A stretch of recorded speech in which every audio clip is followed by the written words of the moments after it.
皆さんごきげんよう、上川かおるです。今回取り上げる話題は中国関連のニュースを取り上げていきます。中国の様々な問題行動といったものを取り上げるのですが、合わせてそれを受けて日本側でもやっぱり変な人というものも続出しているので、そのあたりについても解説をしておこうと思います。まず最初に取り上げるのは中国国内における日本に対する表現弾圧の実施などについてです。それでは最初のニュース。読売新聞より歌手の大月真紀さん、中国公演で歌唱中に音楽停止し退出促される。SNS で歌手への侮辱などコメント相次ぐ。中国で行われた公演の様子についてはこちら。会場の人が動画を撮影しインターネットに投稿していました。記事によると中国で日本人アーティストの公演中止が相次いでいる。台湾有事をめぐる高市首相の国会答弁に中国が反発を強めていることが背景にあるとみられ、現地のファンからも不満の声が出ている。人気アニメワンピースのエンディング曲で知られる歌手の大月真紀さんは、上海で開かれたイベントでの公演中にパフォーマンスが中断されたと明らかにした。やむを得ない諸事情が理由という。中国の SNS に投稿された動画では、歌唱中に音楽が停止し、驚いた表情の大月さんがスタッフから退出を促される様子が確認できる。SNS では歌手への侮辱だといったコメントが相次いだ。アイドルグループ桃色クローバー Z もこのイベントに参加予定だったが中止された。その他、上海で開催予定だった歌手の浜崎あゆみさんのコンサートは前日に不可抗力のために中止が決まったと主催者団体が発表。天津から上海入りしたファンは、彼女はコンサートのために心血を注いできた。自分も本当に辛いと語った。中国では人気ユニットゆずのコンサートや吉本興業の公演、男性グループ JO1 のファン向けイベントなども相次いで中止となっている。中国人のファンとしての反応は、レコードチャイナが記事の中でちょっとだけ取り上げていました。会場では、直接中止か、わお、イカれてる。バッサリ、バッサリ、全中国でバッサリ。常軌を逸している、あまりにも失礼といった声が湧き起こった。中国のネットユーザーは、大月さんの歌は中国で聴くことができる最後の日本の歌声だったかもしれない、などと評した。中国側が日本に対して行っているこうした行為は基本的には表現の弾圧と分類されるもので、そもそも政治的な動きの一環として日本との交流を自ら断つ行為は独裁国家らしい非常に愚劣な行為です。そもそもファンの人たちが集まっているのですが、これらの人たちは選択してこうした日本のイベントやライブといったものを楽しみに自らお金を払ってこの場にいるのであり、誰かに強制されてやってきているわけではありません。また、歌のような全く政治的な主張がないものに関して政治的な理由をもってして圧力をかけるといったことも大間違いなやり方でしょう。問題なのはそうした中国側の弾圧に対して日本国内においても高市政権の批判に利用する、これまたおかしな言動をする人たちもいます。そもそも誰がやっているのかといえば、これは中国側の政府の圧力であり、日本政府が中国に圧力をかけてこのような公演中止といった出来事が起こっているわけではありません。直接責任を行っている中国こそ批判の対象であるべきです。一方で、じゃあ中国側が全部日本の文化などに対して完全排除しているかといえばそういったわけでもありません。というのも中国国内において鬼滅の刃の映画は現在でもなお上映されているからです。なぜそのようにして鬼滅の刃が未だに上演できているかといえば、中国ネットユーザーたちはあまりにも人気があるためにこれを中止することができないのではないかと疑っています。というのも中国国内においても日本のアニメは人気で、鬼滅の刃は動画配信サイトやもしくは違法サイトなどにおいても非常に視聴されているアニメです。あまりにも多くの人たちが楽しんでいるものを一気に取り上げると、それをもってして政府批判のネットユーザーの声が溢れるかもしれないと危険視されているのです。実際中国政府がどのように鬼滅の刃を評価しているかは不明ですが、そのような説が出るぐらいに中国の動きはちょっと支離滅裂なところがあるわけです。続いての中国側の動きで支離滅裂な発言といったものもご紹介しておきましょう。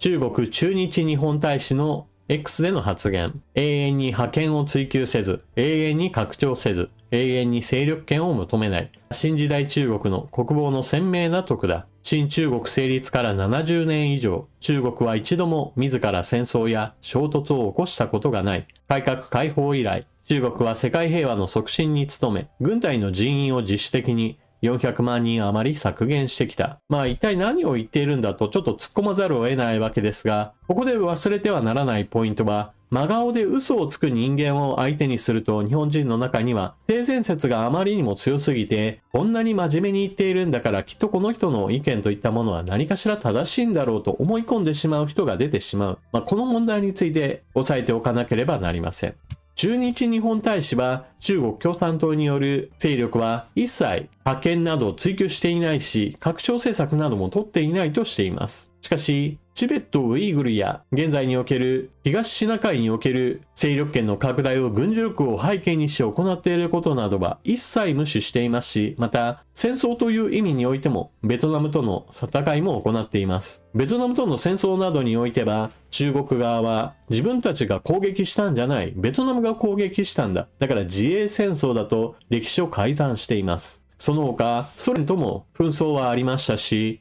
インドとの間における紛争もまたありました。インドとは現在もなお決して紛争の種がなくなったわけではありません。両軍とも自分たちの領土はここであり、中国は拡張政策をとってインドを圧迫しているとインド側は述べています。これに関するインターネット上における反論。この投稿に対し、ではなぜ国防費が増えているのやら、残念ながら歴史記録と合いません。都合のいい記憶力だ。嘘を言ってはいけない。であれば、台湾有事など起こらないし、日本がとやかく言われる理由そのものが存在しない。世界平和の促進に必要なのは、他国攻撃の誤報や脅迫ではなく対話です。モンゴル、チベット、ウイグルはいかがですか？ここまで自国に都合の良い冗談を見たことがない。モンゴル、チベット、ウイグル、台湾、インドが声を揃えて突っ込みそうなセリフ。そういうのは尖閣の領海に侵入するのやめてから言おうな、などと、ツッコミや反論を含め様々な声が寄せられている。こうした真顔で嘘を言い続ければバカが騙されるといったような手法について決して踊らされないようにしてください。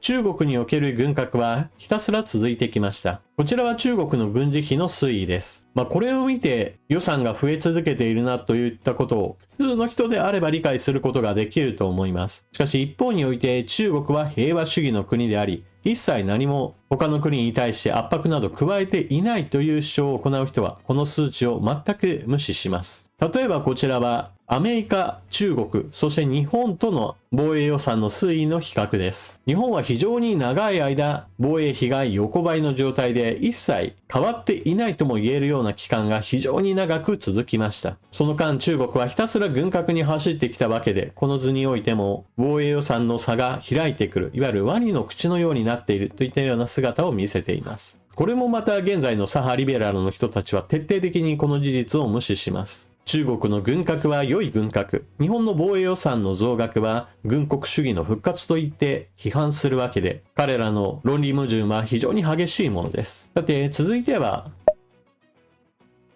日本においても少子高齢化問題がありますが、中国における少子高齢化問題は日本をさらに上回る危険な状態へと突入しています。急降下した中国の出生率、地域別も軒並み 1.0 未満、日韓含め東アジア全体で止まらない少子化。中国の少子化が深刻である。長らく日本より高い出生率と思われていた中国だが、凄まじい急降下をし、国連の発表値によれば、2023年は 1.0、正確には 0.9986 で、韓国同様 1.0 を切ってしまった。しかも、下記の図表通り、上海の 0.53 など、特に東北部を中心に、軒並み 1.0 未満が並ぶ。西南部より東北部が低出生というのも興味深い点である。この最大の要因は婚姻減。2014年から2の10年間で婚姻数は 53% 減少。特に大都市において若者が結婚できないという状況が顕在化しつつある。ちなみに出生率が高いとされる地図上の緑っぽいところなのですが、基本的にはちょっと大都市から離れたところというような特徴があります。大都市圏においては、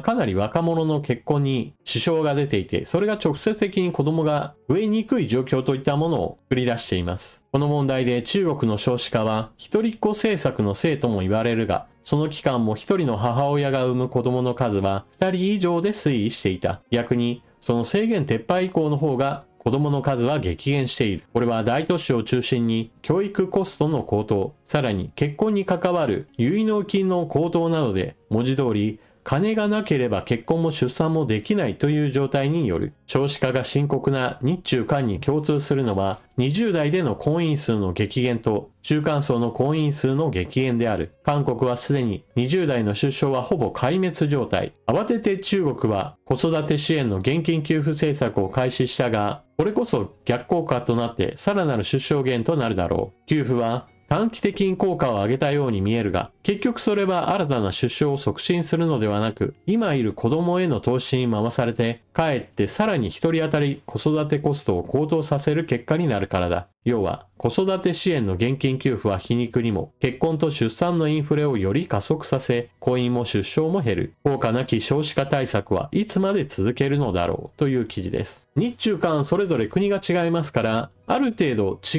うところと合致しているところ、分けて考える必要があります。例えば、教育費の高騰という面においては、日中韓それぞれでも同様の問題があるわけですが、より激烈に学歴社会である韓国や中国と日本を同等と考えるべきではありません。特に韓国においては有名大学に行って、そこからさらに財閥企業へと入ることができなければ、もはや人生は負け組。ソウル以外の都市に住んで、財閥企業に勤められないような人間は、あたかも人間ではないかのような扱いを受けるという話などもあります。それちょっと極端のように思えるわけですが、しかし、受験シーズンになれば、警察を動員してでも遅れそうな人を受験会場に送り届けるといったことなども行われており、人生を左右するという考え方は韓国国内においては別に珍しいわけではありません。一方において中国における学歴社会といったものも、これもまた韓国に負けず劣らず厳しいものです。有名大学においては頭のいい人たちが当然のように集中的にやってくるわけですから、非常に激しい競争が発生し、そこからさらに中国の有名企業などへと進もうとする人たちがいるわけです。ただし、中国においては大学における高度人材の養成といったものと、それを受け入れる中国企業との間には大きなギャップが発生しています。そのことを伝える記事を見ておきましょう。中国、悩める若者2800万人、教育強国の陰でうつ病を患う。中国で受験競争や親の過剰な期待を苦に、心を病む若者が増えている。うつ病を患う18歳以下の青少年は約2800万人に上る。習近平指導部は人材の競争力を高める教育強国を掲げるが、専門家は若者の心をケアする治療体制の整備が急務だと訴える。同じマンションに住む中高生が成績の悪さを苦に飛び降りした。北京市の50代女性が沈痛な顔で打ち明けた。この地区は北京大学など有名大学の付属高校が集中する屈指の受験過熱エリアだ。2022年の国民うつ病青書によると、中国のうつ病患者9500万人のうち18歳以下が 30% を占める。さらに患者の半数が学生だという。毎年の自殺者数は約28万人。このうち4割がうつ病とされる。中国では学歴で生涯賃金や人生の勝ち負けが決まるという考えが根強い。家族を挙げて子供の教育に取り組み、受験準備は幼少期から始まる。受験後も就職や結婚などで親の期待が重くのしかかる。若者の精神疾患が過度な受験競争と、それに伴って家族全員がとにかく子供の未来のためにと全財産やもしくは自分の人生そのものを捧げるような強烈な過当競争が発生し、それを見ているととてもではないが、結婚できないな、結婚したくないな、もしくは結婚相手が見つからないなといった状況を加速させることとなり、さらには強烈な競争の中でうつ病になってしまう人が多発しているという問題が発生しているわけです。じゃあその果てに何が起こるかについてもすでにこんなニュースが入っています。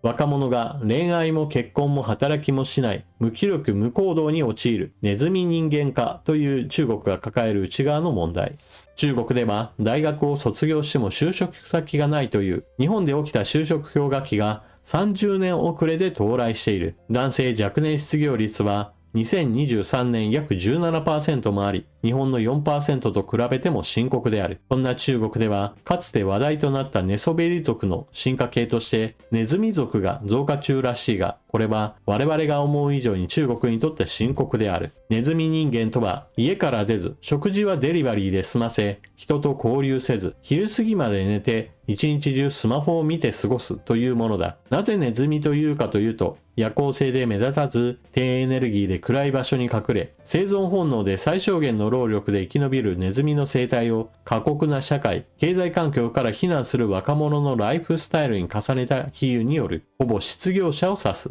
これらの人たちは最初からそうだったわけではない。根源は就職できない雇用環境。一生懸命頑張って大学を卒業しても、その努力が報われないという理不尽な結果が、自分の将来への不安と恐怖とともに彼らを無行動状態に追い込むのである。その多くが中間層の若者。中国にとって若者が無行動になる痛手は大きい。昨今中国が政治的に外に敵を作ることに躍起になっているのは内側の崩壊が深刻だからかもしれない。と、このように過当競争の末に必死になって勉強して有名大学に入学し卒業して晴れて社会人デビューとなった時において中国と日本における若者の環境は似ているようでちょっと違う点があるわけです。日本においては少子高齢化の進行に伴って若者はもはや大学に全入時代、どこを選ぶかというような話になっていますし、大学を卒業後は子供の数が圧倒的に少ないわけですから、卒業生の方が圧倒的に選ぶ立場として強くなりました。ですから若者の失業率は低い状態になっています。内定率についても過去最高水準を続けており、ある一定水準以上の大学に通っている人であれば就職には全然困らない状態となっているわけです。一方で中国においては、そもそも大学がたくさんあって卒業生がたくさんいます。でもそれを受け入れる企業側の求人が足りないといった問題があります。そもそも中国は長い間世界の工場といって多くの労働現場の人たちといったものを必要としてきた産業構造でした。現在では様々なテック系の企業などもあって世界的にも有名な企業はたくさんあります。しかしそれらの企業が求めている人数をはるかに上回る数で大学生が存在していることから多くの人があぶれてしまう状況が毎年のように発生し、去年卒業したんだけれども結局就職できずに、そして次の卒業生がまた今年といった具合にして、次から次と人があぶれ続ける状況が繰り返し起こっています。これらの大学生、ものすごい猛烈に子供の頃から勉強してきて有名大学に入って、さあ一流企業へと思っていたけれども、受け入れる側が全く足りないわけですから、仕事がない状態に陥ってしまっているわけです。しかもここで、これまでずっと勉強してきたその反動というのもあって、今更肉体労働の現場に行きたくないなというのが多くの人たちの思いになっているわけです。だからこそ家の中でゴロゴロしていたいな、親に養ってもらい続けたいなというような形でネズミ人間化というような話へとなってしまっているわけです。中国国内におけるこうした問題というのは時間が経てば経つほど基本的には深刻になると言われています。なぜならば、こうした若者たちがネズミ人間で過ごせている理由というのは、親の世代の経済力を持ってある程度ニートになっている状態が許されているからです。しかし、年数が経ってくると当然のように親も年を取ってくるわけで、若者たちがいつまでも家にいられ続けるわけではありません。中国にとっては国内問題に多くの人々の関心が向く前に、なるべく外に目を向けさせて世論を沸騰させたいと思っているのかもしれませんが、そういった茶番劇に付き合わされる日本としては全く迷惑千万な話です。というわけで今回の動画はここまで。最後までご視聴いただきありがとうございました。チャンネル登録していない方はぜひともこの機会にチャンネル登録よろしくお願いします。そして動画を見終わったら評価ボタンのクリックとあなたの感想コメントぜひともよろしくお願いします。それでは次の動画でまたお目にかかりましょう。またね。